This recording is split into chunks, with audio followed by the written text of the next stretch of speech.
All right, Nick, let's talk about the Southern Cal Trojans. Spring ball is in the air. Everyone is getting excited. It almost feels like when spring practice comes around that football's right around the corner, even though it's not. It's still quite a bit a ways, but this is the first taste again when we can see these teams hit the field and really put it on. And we have some good talking points today about how spring ball has started. Yeah, Miles. But before we get into that very interesting report you've got about USC Trojans fans, we want to hear from you guys as always in the comment section below. Miles alluded to a first taste, but how about the first taste of maybe some new players, some new additions, whether some transfers, maybe some early enrollee recruits, or maybe some guys who were backups last season. They're getting their first chance of really live actions on the first or second string. Let us know who you're looking forward to see the most in spring ball, who you think will stand out the best as well in the comment section below. But all right, Miles, what you got? What's the latest out of Southern Cal? Yeah, Nick. So when we talk about Southern Cal, there's a few things we know, and there's just some things that we don't know. Obviously, we know Caleb Williams, best quarterback in college football right now, Oh, yeah, for sure. phenomenal player. And Lincoln Riley's offense is very, very effective as well. We don't have to really worry about that too much. We know that that is a given, but nonetheless, it needs to be said. They got some key upgrades on the offensive side of the ball. Hopefully, it'll pan out. But I think what we need to focus on is the thing we don't know about, the thing that they were the worst at last year, and that was the defensive side of the ball. And there were some pretty big upgrades on the defensive side of the ball, and that's what we wanted to pay attention to going on the next coming weeks in spring ball. We want to see how the defense starts to pan out. You look at guys like Lucas Sullivan, the Arizona transfer, Keon Bars.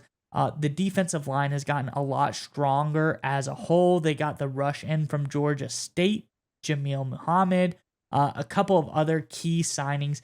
But I just think that this defense really needs to take a step up if Southern Cal wants to look at being a true contender in the national championship setting. We see what happens to TCU. Obviously, I think Southern Cal is overall a better team than a TCU, but that defense was a big sore spot, a point of contention. Nick, what do you think about everything and going into spring ball? What does Southern Cal need to look at?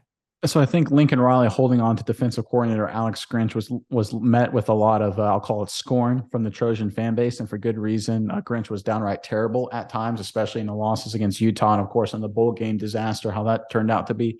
But Riley and the Trojans, they took like a different approach, right? They decided to say, listen, maybe it's not Grinch, maybe it's just the talent, the players we had. Maybe we didn't have all the pieces first year in the system. So they obviously brought in some transfers that you alluded to, Miles, that can hopefully fill some holes to address some talent gaps.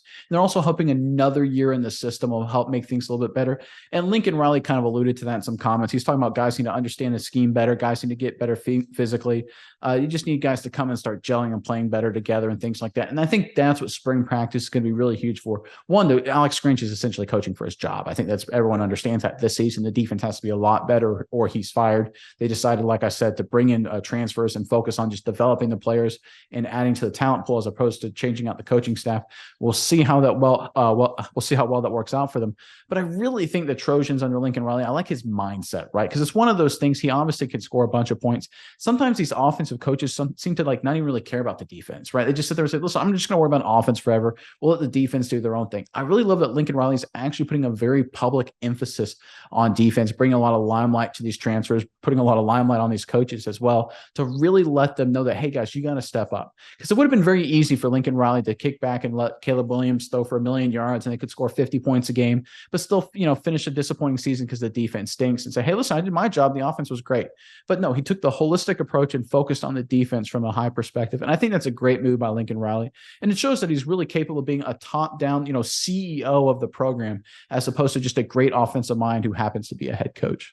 Yeah, Nick, and I like what you said there. And I want to bring up a point because sometimes it is true that the scheme just doesn't work out, and maybe you need to get more players in there. You look at Oklahoma's defense with Venables as their coach, a notably defensive guru at Clemson. The defense just wasn't that great last year for Yeah. Oklahoma. So maybe it does, sometimes you just need time for your scheme to fit in. Sometimes you need time for the players to come in, and young guys have got to go up. And another point that we need to look at is the linebacking core. And you look at a guy like Tackett Curtis, who Riley described as a freshman as one of the best inside linebackers in the country. We'll see how he develops. I think he's going to grow and bring this defense up as a whole. Having a guy like that in the middle of the field is going to make a big impact. But I like what you said. I think we need to see what goes on because I think Riley is really kind of just focusing on the team as a whole and showing that he cares about all sides of the ball and not just scoring points on the offensive side.